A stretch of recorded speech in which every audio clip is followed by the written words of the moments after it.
Ouvert le 15 février dernier à N'Djamena au Tchad, le 7e sommet du G5 Sahel a pris fin hier.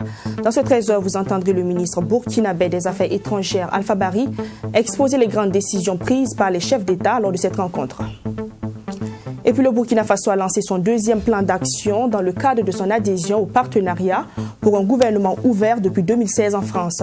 Le nouveau plan présente 11 engagements que vous découvrirez dans un instant. Un heureux gagnant du PMUB, Frédéric Zida, a remporté le gros lot, la somme de 175 millions de francs CFA en pariant le 24 janvier dernier. Un nouveau gain au PMUB depuis son avènement au Burkina Faso en 1990, selon le directeur général de la LONABI. Bienvenue dans ce 13h. Bonjour à toutes et à tous. Lundi et mardi dernier à N'Djamena au Tchad, les pays membres du G5 Sahel et la France se sont retrouvés un an après le sommet de Pau. Cette 7e session ordinaire de la conférence des chefs d'État du G5 Sahel a été l'occasion de faire le bilan de la situation sécuritaire au Sahel et l'évolution du format de la force Barkhane. Cependant, de grandes décisions ont été prises lors de ce sommet. Je vous laisse découvrir ces décisions dans cet élément. D'abord, c'est le fait qu'il y a enfin le déploiement des troupes tchadiennes, 1200 hommes qui vont se déployer dans la zone des 3 frontières. La zone des 3 frontières qui nous concerne, qui concerne au plus haut point le Burkina Faso. Donc ça, c'est un résultat important à noter. Un autre résultat à noter, c'est le fait qu'au niveau régional, il y a des engagements qui ont été pris. D'abord, le Sénégal qui a annoncé une contribution exceptionnelle d'1 milliard de francs CFA. Je pense que jusque-là, c'est la plus grande contribution d'un pays africain. Et c'est important. Il y a aussi l'Union africaine qui s'est engagée à pouvoir, sur son fonds pour la paix, donc dégager des montants pour soutenir la force conjointe du G5 Sahel et venir en appui à la coalition pour le Sahel. Donc ça aussi c'est important. Et puis la coalition elle-même, où il y a des forces qui doivent s'engager, au-delà des forces françaises, le nombre de pays qui s'engagent s'allonge et ça c'est quelque chose d'assez intéressant donc pour le Sahel et c'est quelque chose qui avait été demandé par les chefs d'État lors des précédentes visioconférences avec l'Union européenne. Et puis, vous l'avez appris aussi, le désengagement d'une partie des troupes françaises qui avait été annoncé par les autorités françaises, ce désengagement-là va être différé le temps que les Africains puissent mieux s'organiser à faire face donc à ces manques de troupes. Le Burkina Faso adhère en 2016 au PGO, entendait partenariat pour un gouvernement ouvert, et c'était à Paris en France. Pour matérialiser cet engagement, un plan d'action national 2017-2019 contenant une quinzaine d'engagements avait été mis en œuvre. Arrivé à terme, ce premier est suivi d'un second, lancé hier. Ce dernier document contient 11 engagements. Les détails de Sanata Siri. Ce second plan d'action 2019 à 2021 comporte 11 engagements répartis en 5 thématiques. Il s'agit de la participation citoyenne, la transparence, l'efficacité de l'administration publique, l'équité de la justice sociale et l'accès à l'information. Cette rencontre se veut donc un cadre d'information sur les enjeux des engagements de ce plan d'action en vue de susciter plus d'adhésion et une mobilisation des ressources. Engagement numéro 1. Poursuivre l'opérationnalisation du décret 2016-1052 portant modalité de participation des populations à la mise en œuvre de la police de proximité. Engagement deuxième, mener des actions de communication et de sensibilisation sur l'incivisme fiscal dans 45 communes pilotes de notre pays. Engagement troisième, renforcer la transparence dans le secteur minier. Selon le secrétariat permanent de la modernisation, de l'administration et de la bonne gouvernance, structure porteuse de ces engagements, les résultats du premier plan 2017-2019 ont été satisfaisants. Sur un total de 13 engagements, nous avons mis en œuvre 12 engagements. Donc c'est un taux très satisfaisant. C'est ce qui nous a conduit à l'élaboration. C'est ce qui a également suscité l'adhésion massive des partenaires tels que la société civile, tels que les populations, à la mise en œuvre du second plan d'action nationale. Ce plan d'action national 2019-2021 a été élaboré avec le concours de l'ensemble des parties prenantes, dont les organisations de la société civile. Il faut dire que le partenariat pour un gouvernement ouvert, c'est justement l'administration publique et la société civile. Donc sans société civile, il n'y a pas de PGO. Donc c'est de travailler ensemble avec l'administration publique dans un processus de co-création. Ça veut dire dans un processus de consultation publique où on recueille les avis des citoyens, jeunes, moins jeunes, femmes, hommes, personnes défavorisées, pour influencer les programmes publics. Le coût de la mise en œuvre des engagements du dit plan d'action est estimé à plus de 5 milliards de francs CFA. En raison de la situation sanitaire et sécuritaire, ce plan d'action connaît des difficultés dans sa mise en œuvre. Par conséquent, le Burkina Faso entend prolonger la mise en œuvre de son plan d'action jusqu'en 2022. La CENI, Commission électorale nationale indépendante, a offert des centaines d'ordinateurs à l'Office national d'identification ONI hier dans la matinée.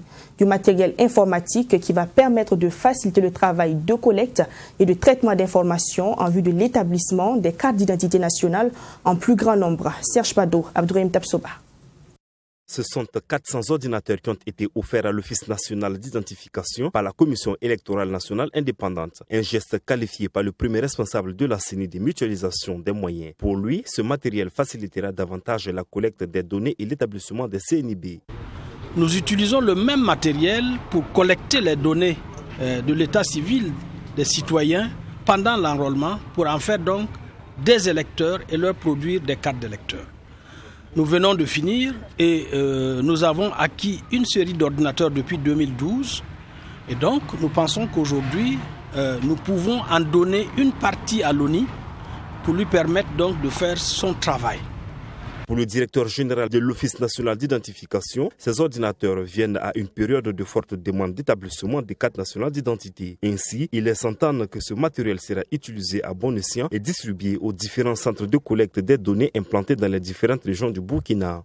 Ces 400 ordinateurs nous permettront de booster davantage le système de collecte et de distribution des cartes nationales d'identité parce que vous savez que après la prise des photos et des empreintes, il y a un travail sur ordinateur qui est fait et ces ordinateurs sont vraiment adaptés aux besoins de l'Office national d'identification.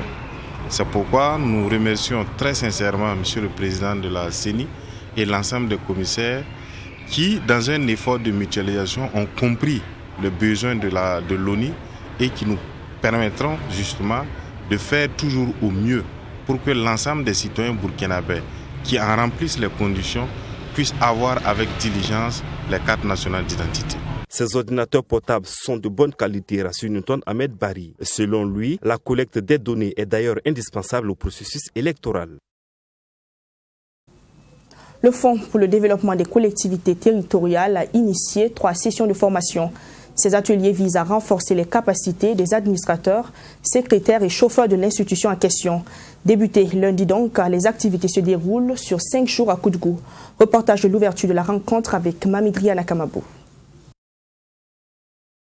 Cet atelier a pour objectif de renforcer les capacités des administrateurs du Fonds pour le développement des collectivités territoriales dans le domaine de l'audit. Cette session de formation consiste également à outiller ses participants afin que ce dernier joue pleinement leur partition pour l'atteinte de leurs objectifs. Le contenu de la formation va consister d'abord à leur donner les concepts nécessaires sur le contrôle interne, également sur l'audit interne qui s'assure que le contrôle interne marche bien. Donc les différents outils de l'audit interne pour leur permettre en tout cas de renforcer leurs capacités dans le domaine de l'audit interne. Pour améliorer les capacités de ce secrétaire comptable, le FPDCT a aussi initié un atelier de formation. Une session qui leur permettra à avoir des connaissances sur le management du secrétariat. Chacun des secrétaires va revoir sa position dans sa relation avec son patron, dans son management de son secrétariat. C'est vraiment un point essentiel. Le management concerne toutes les activités du secrétariat, l'organisation et de l'information, dont on parlera certainement, de la documentation, de comment classer les documents pour les retrouver facilement. Les chauffeurs de cette institution prennent également part à cet atelier dans l'optique de renforcer leurs capacités en technique de conduite défensive. Et ces 3 sessions de formation sont initiées par le Fonds permanent pour le développement de collectivités territoriales. Nous allons continuer dans cette dynamique pour que, quels que soient les résultats que nous allons exiger à n'importe quelle composante des ressources humaines du FPDCT, nous soyons sûrs que ces résultats seront atteints. Pourquoi ? Parce que ce sera des ressources humaines bien formées, bien outillées. Prennent part à ces ateliers de renforcement des capacités des administrateurs, secrétaires et chauffeurs du Fonds permanent pour le développement des collectivités territoriales des différentes régions du Burkina Faso. Ils ont 5 jours pour être outillés. Dans le cadre de la 4e édition du Pacte de Milan sur la politique alimentaire urbaine, le maire de la commune de Ouagadougou, Armand Roland-Pierre Bewende, a visité le 15 février la ceinture verte et le champ de fraises de la commune de Ouagadougou. Il était accompagné d'une délégation des pays qui prennent part à cette édition. La visite avait pour objectif de montrer les bonnes pratiques en matière de maraîchiculture à Ouagadougou. Ami Valiant avec la voix de Mamidriana Kamabo. Cette visite a débuté à la ceinture verte de Kambwessé. Ici, la délégation a constaté de visu le travail des hommes et femmes maraîchers. À ce niveau, le maire central Armand Pierre Bewende est également revenu sur le bien fondé et l'idée qui a soutenu la création de cet espace écologique. Donc nous avons choisi cet après-midi de venir montrer l'expérience de Ouagadougou sur ce qu'il est communément appelé la bande verte de Ouagadougou. Vous savez que cette bande qui ceinture la ville de Ouagadougou était classée comme étant une réserve et devant faire front à l'avancée du désert. Mais malheureusement, cette bande qui avait été laissée à elle-même a été colonisée par des installations anarchiques. Et à Ouagadougou, nous avons adopté une politique de réappropriation de cet espace avec la responsabilité sociale de plusieurs entreprises qui nous ont accompagnés et qui ont accepté de faire des forages, faire des plantations d'arbres sous lesquelles nous avons installé des femmes qui font de la maraîchiculture. Pour le maire de Bamako, cette visite a permis à la délégation de mieux connaître les techniques de la maraîchiculture. Il a profité de la même occasion pour féliciter et encourager ceux qui travaillent et entretiennent la ceinture verte. J'avoue, les braves dames que nous voyons ici en train d'arroser les pépinières et les représentants que nous avons vus, qui nous ont souhaité la bienvenue, sont à encourager. Donc si aujourd'hui, en plein Ouaga, nous avons 1075 hectares qui nous sommes en train de voir reverdir, très sincèrement, nous, en tant qu'élus, nous sommes très fiers réellement du conseil municipal avec Armand et nous souhaitons que les jeunes, les femmes, l'ensemble des bras validés, surtout des entreprises, puissent comprendre que c'est l'accompagnement de tous qui peut être à la base, effectivement, d'une telle réussite. Rappelons que cette visite s'inscrit dans le cadre de la 4e édition du Forum régional sur le Pacte de Milan sur la politique alimentaire urbaine qui se tient du 15 au 18 février à Ouagadougou. Il réunira les participants venus des pays de la sous-région. Avec une mise de 1,8 million francs CFA au 4+1 du 24 janvier dernier, Frédéric Zida a remporté plus de 175 millions de francs CFA. C'est un nouveau record du gain au PMUB depuis son avènement au Burkina Faso dans les années 1990, a laissé entendre le directeur général de la LONABé. Le regagnant a reçu son chèque hier. Images et commentaires avec Myriam Sessouma et Fatima Tanikema.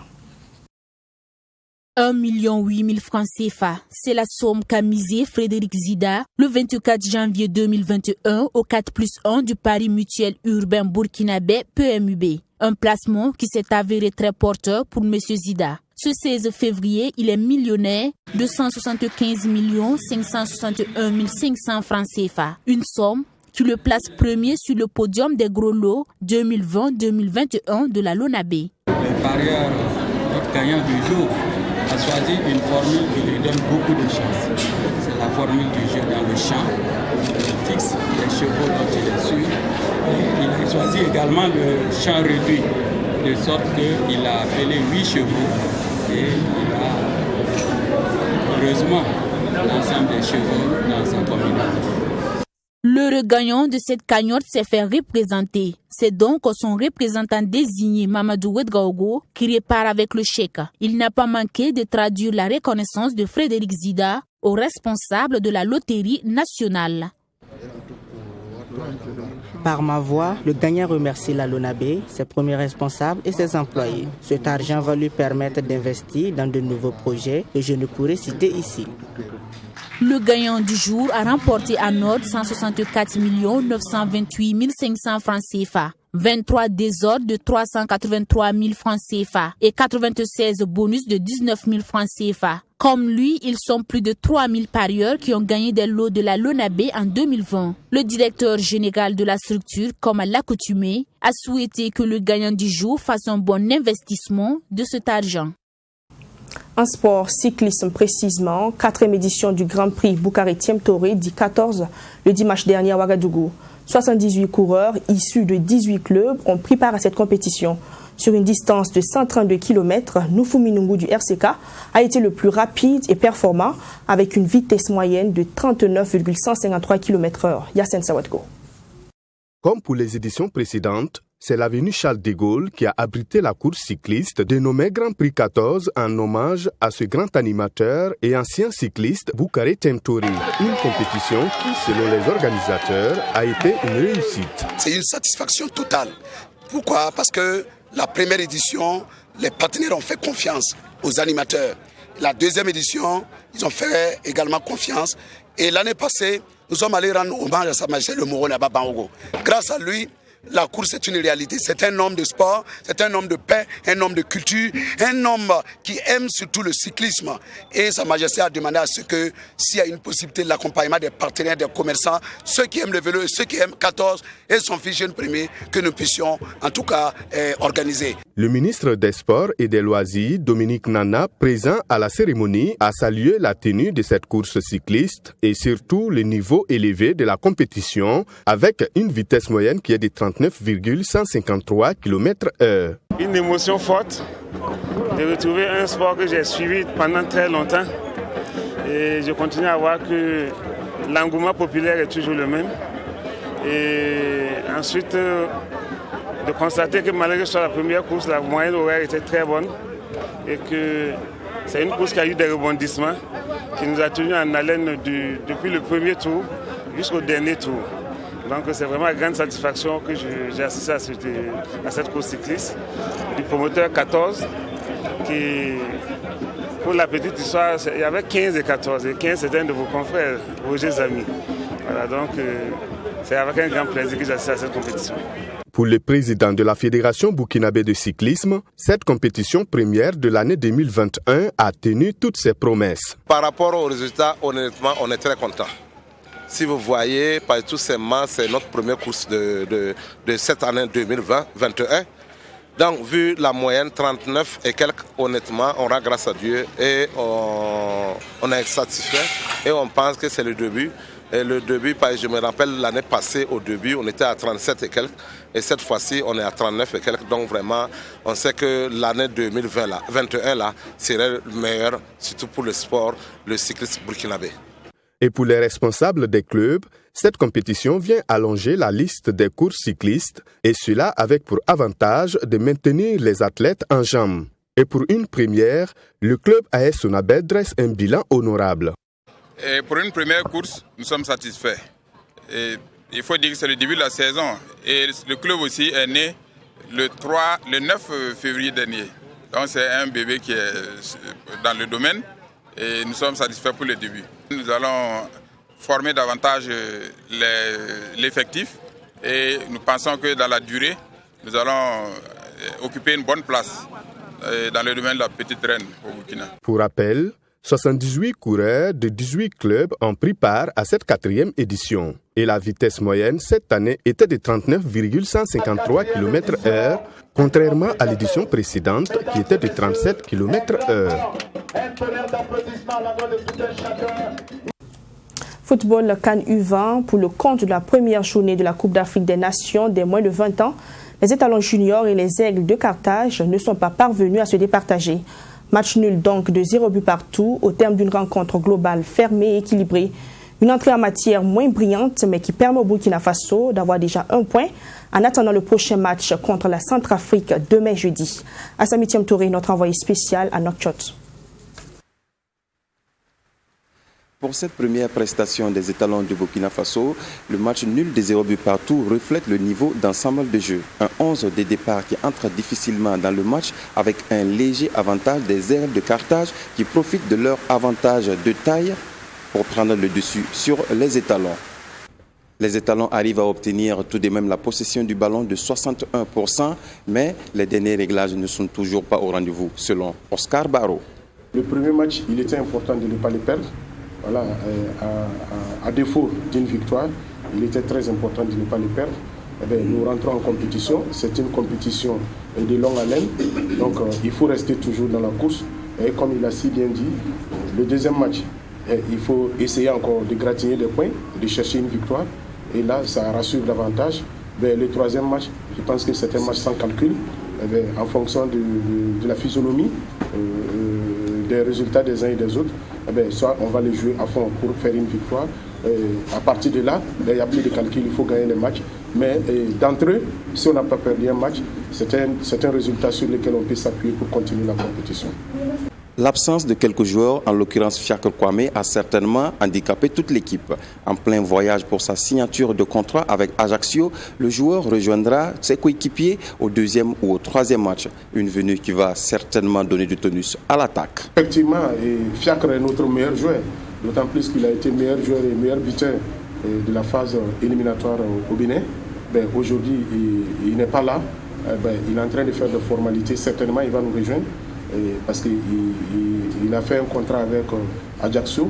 Je pense qu'il doit finaliser son contrat avant d'arriver. Aujourd'hui, nous pensons que si on avait Fiacre devant, cela nous faciliterait plus le jeu, parce que nous savons les qualités de Fiacre. Je pense que mon collègue a demandé où est Fiacre tout de suite. Je pense que c'est une pièce maîtresse de l'équipe. Mais une équipe, c'est ça aussi. Quand l'un n'est pas là, les autres doivent être en mesure de le remplacer valablement. Avec ce point de nul, le prochain match sera très décisif pour les étalons. Face à la République centrafricaine, Ibrahim Bansé et ses coéquipiers doivent impérativement avoir le gain du match pour se qualifier pour les quarts de finale. Il y avait vraiment de la place sur le côté parce que l'équipe adverse avait vraiment un bon gabarit dans les jeux aériens. Donc il fallait vraiment procéder sur le couloir.